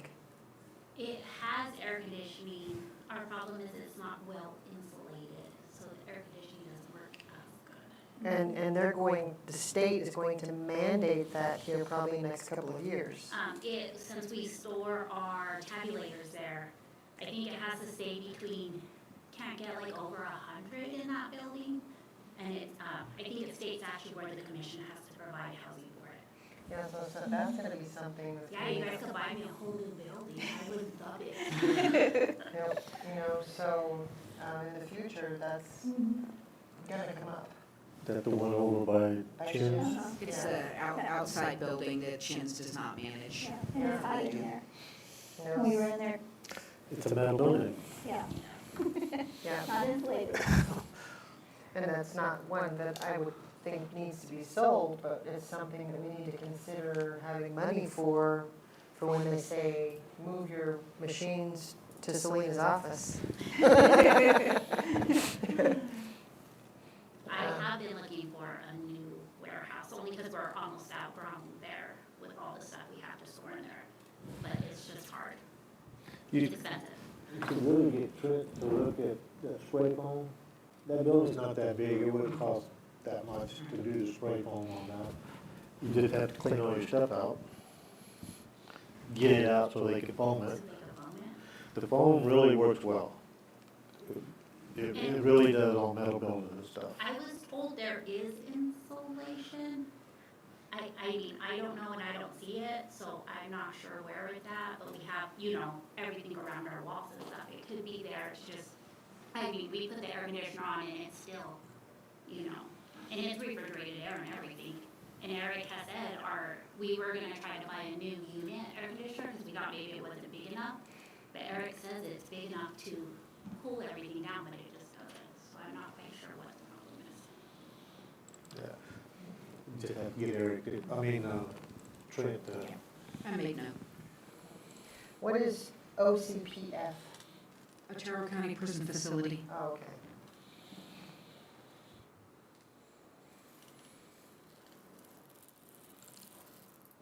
Land, because we own the land for the women's club, own the land, okay, got it. I just brought this up, to consider if we want any revenue, any kind of foreseen expenses that we want to invest in, anything like that, if we want to sell any of these properties. So I asked one of the board members at the Flickinger if they wanted to sell, and they said, well, if it was donated, it would be, but otherwise, you'd have to sell it at appraisal value. And they don't have any money. So none of these places have money to buy any of those, I wouldn't think, but.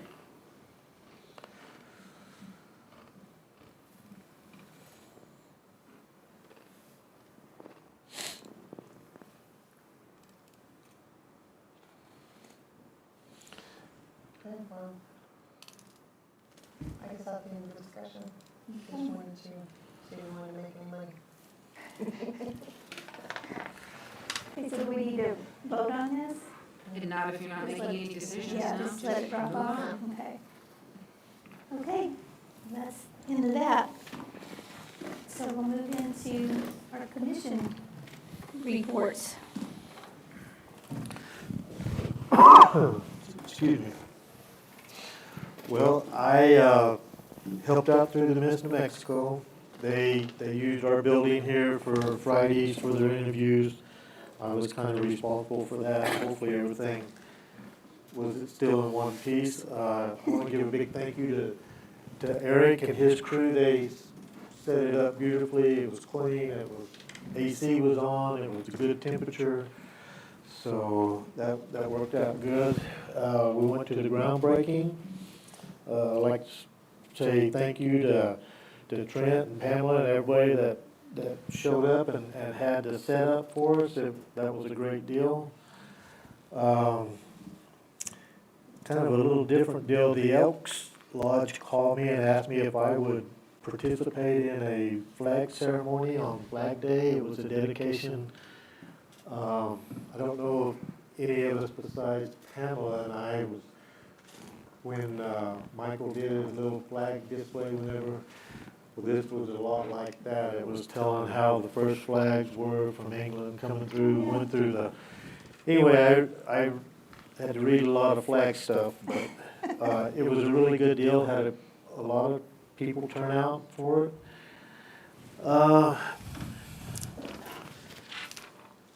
I'm dealing with some issues down in Chaparral right now.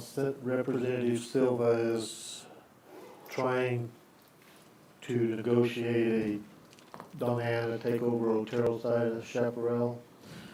Of course, rumors are flying all over that it's me pushing it. So we're going to have a meeting Monday with her and discuss some things. RB got me some information yesterday for the process part of it. So she's wanting to incorporate the Otero County site into Diana County? Yes. So it's in their county? Yeah, just the footprint of Chaparral, the town, city limits of it. It's quite a little process.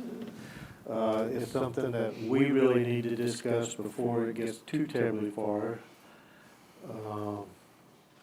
But anyway, I'm gonna try to get that settled down Monday and Monday night down in Chaparral, so that'll be an interesting little deal. So, other than that, that's about it. Okay. I think I want to start off with a video. I don't take credit for this video, but it's an awesome video. Responders may encounter. Success depends on preparation.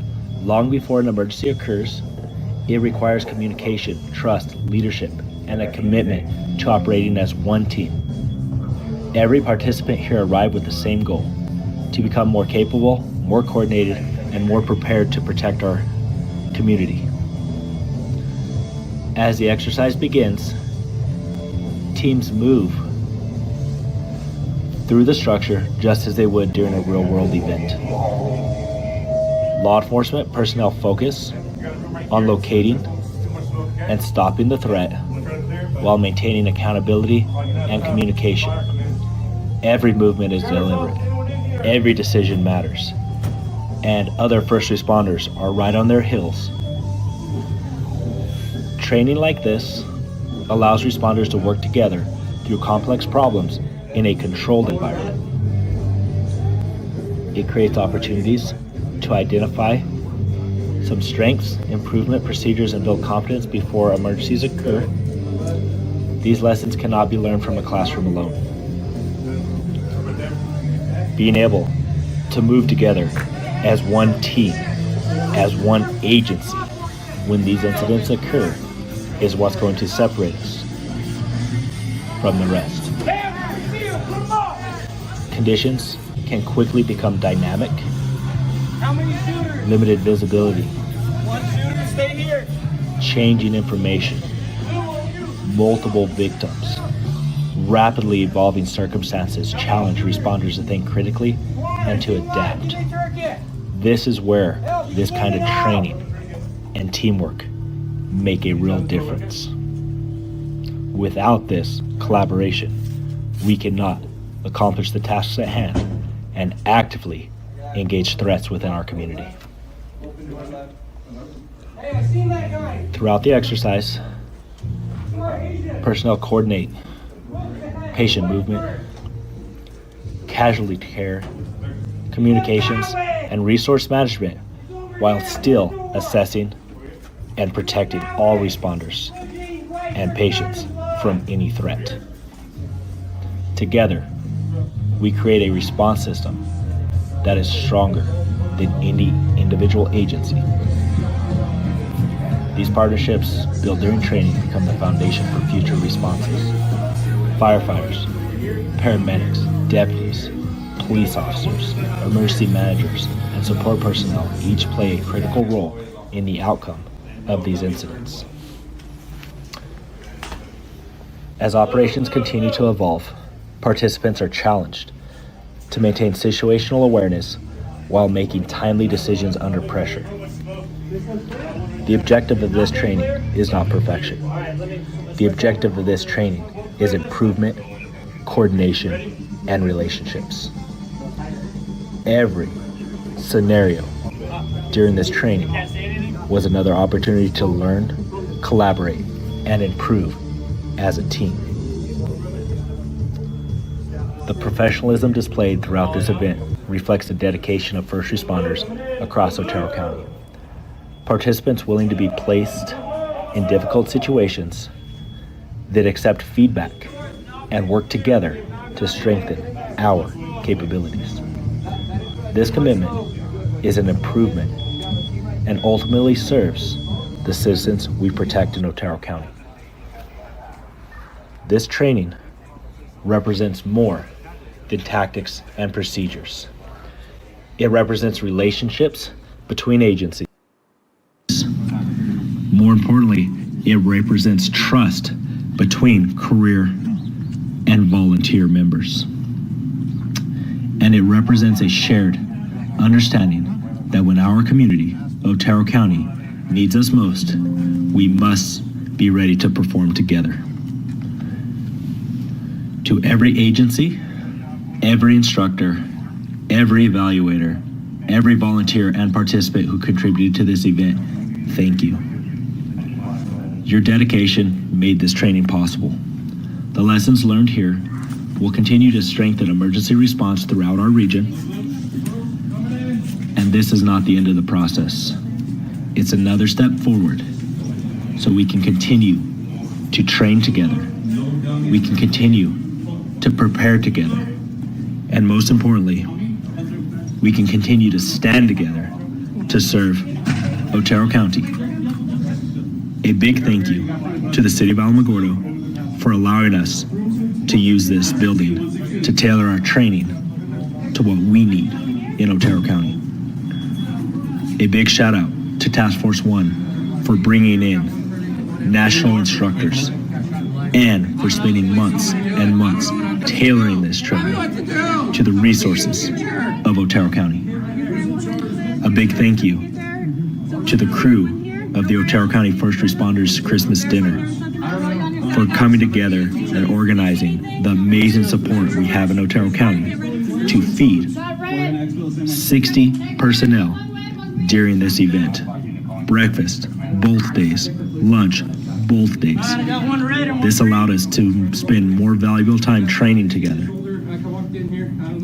Once again, one team, one mission. This is Otero County's Rescue Task Force Team Training.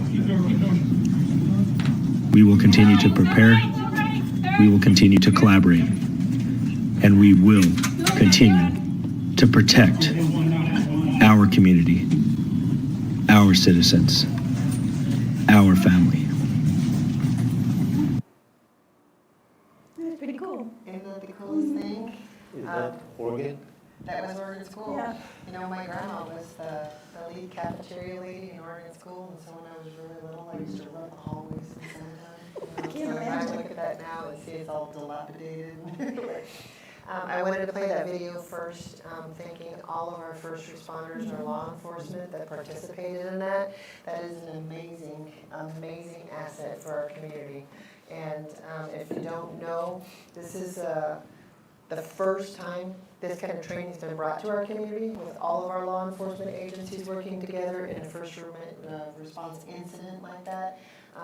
I know there was more people that put it together, but Will Skaggs kind of led it up, and I just wanted to give a big shout out for him and his team putting this together, finding the funding. And I know that this is not the one and only training, we're already working on another training. So kudos to everybody that participated. It was booked, they didn't have any room for any more to participate in the training. That's why they're immediately turning over, trying to have another one. Yeah, good. So this is the good stuff, right? Yeah. No. So thank you to everybody that participated in that and in the future ones. I also attended the courthouse groundbreaking, Flag Day ceremonies. I went to San Antonio and happened to be there for a meeting at the same time that there were some New Mexico people from training, and we were actually on a boat ride with some of the ICE people and New Mexico National Guard during that time, talking to them. They were taking a break from their training, so that was kind of cool. Attended a motorcycle rally fundraiser for Kylie Martin.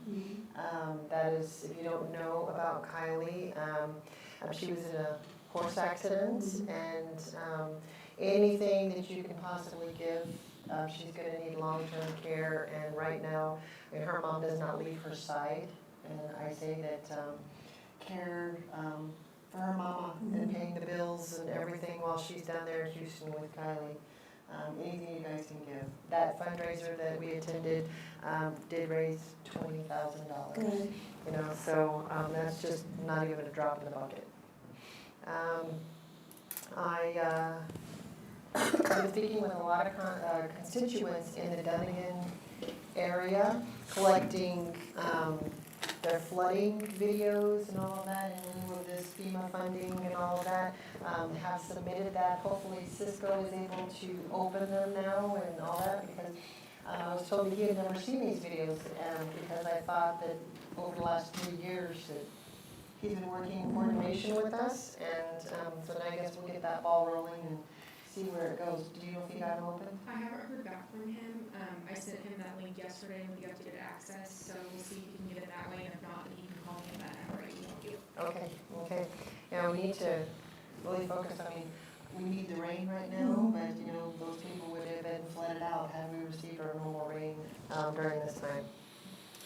And then the best thing that I've done was I went to Washington, D.C. for the world's largest fireworks show. World's best ever. It was amazing. I actually went there to work, and I got to set up the presidential room, and I got to set up Pete Hegseth's room.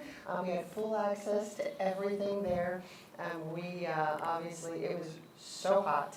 I am thankful for the New Mexico heat, because, oh my goodness, that humidity was ridiculous. It was the best event I think I've ever been to, the best air show I have ever been to. It was amazing. Luckily, you know, those that know that it was kind of funny that they postponed everything for weather, because had they been in New Mexico, they'd lost their mind, because that weather was nothing. That weather was nothing compared to what we get here. We actually sat outside because it was such beautiful weather while we were evacuating. But we got to watch the day before all of the performers that were supposed to perform that night. Yeah. And so we got to see, you know, Kid Rock, the Christian performers, everybody that was supposed to be doing something during the fireworks show. Over half of them went home after the event was evacuated, so only a couple performed during that time. But we got to see them the day before, so it was okay. No, but yeah, amazing event. Good. I watched it on TV. Yeah, no, it was definitely worth going for, except for the heat. Yeah. And you know Pete Hegseth was just here a couple of weeks ago. He was out at White Sands. Yeah. When they scheduled that the first time, I was petitioning to get him here then, and then they had to reschedule because the government shut down. And then they scheduled it during a time that I wasn't going to be here, so I gave up trying, and he was here anyway, so we could. But no, thank you to our president for doing that. All of the rumors, you know, the media is always correct on everything, you know. The air quality was perfect, spot on. It was raining, kind of drizzly. The smoke was, I was front row right there. There was no smoke problems. There was no air quality problems. Might have been sound problems, you know. But the fireworks show, I know that they show just the forward fireworks and the stage and all that. The fireworks show was actually all the way around us. Oh, wow. Yeah, so back there by the fair, all the way down the mall, all along the river. It was an amazing experience. So just wanted to share that with everybody. I'm glad you got to go. Once in a lifetime. Once in a lifetime, couldn't miss it. All right, thank you. Okay, I attended a meeting at the Tularosa Basin Museum of History at the Dudley School and got a tour of the school. It's pretty cool. Attended the groundbreaking for our new Otero County Courthouse, and that was very well done. And I appreciate Pamela and Trent and everybody that worked on that and cleared the space, cleared out the mud so we could still have it. It ended up being perfect weather. I attended the New Mexico Association of Counties annual conference in McKinley County, and I was voted in as president-elect of the state board. Attended the New Mexico Association of Counties board meeting in Gallup. Attended Eastern Area Workforce Development Board meeting. Attended an IPRA task force meeting sponsored by the New Mexico Department of Justice, and that was actually here in our building. Attended a DVERTA meeting. Attended the ceremony at the Gateway Freedom Monument that displays the F-4 Phantom II jet, and they were revealing the bricks that everyone's bought. Attended the fireworks display at our Space Museum, which were pretty awesome this year. I'm really grateful that we got to have them. For a while, it looked like they were going to cancel them, but I think they got tired of hearing from us, so they let us do it. Attended a Commissioners Affiliate meeting to work on the statutory amendments in preparation for the 2027 60-day legislative session. And attended the New Mexico Association of Counties Insurance Authority meeting. So that's kind of been my life. All right, Commissioners, thank you for passing the Sunspot resolution today. Prior to that, myself, Trent, Tom, we met Forest Service and went to the site visit, the assets up there, what could still be utilized. The Forest Service officials that we were with are gonna take it back to the local director, and they're gonna discuss what benefit it has to keep it or not, for them. So there are other efforts out there. That was a really good site visit. I did not know they had an airstrip. I didn't either. There's an airstrip back there, and we went off-road and went down there. I wouldn't want to land. That was just me. Of course, we had the Taberta board meeting, we had the groundbreaking. I'm working pretty hard right now on getting more eyes on job vacancies, notices to get vacancies filled. And we, of course, are still doing the department spotlight on the Facebook page. I appreciate the departments participating. We're getting lots of great feedback on that. And then, I don't know if you saw Abby's new series, Crash Course, trying to reach out and talk to the community about resources and how to use our webpage, how to get access to us, what we provide. So I'm really happy. That's a 12-week course? Yeah, so 14 now. 14. So kudos to her. She developed a great program. And that's all I have. And as for the county attorney, he had to get back on the mediation. They had a brief break. Okay. So I don't know if he's going to provide a report, but he says we do need executive session. Okay. So I would suggest we go into executive session, take a break until he's ready. Okay. Okay. All right, Hopefully he's done soon. so you want to go ahead and go into executive session Yeah, now? I think so. And then give everybody a break and call back when we're done. Okay. All right, I make a motion to hold an executive session under NMSA 1978 10-15-1 to discuss pending and threatened litigation. Okay, second. I'll second that. All in favor? Aye. Do roll call. Commissioner Markwart? Here. Commissioner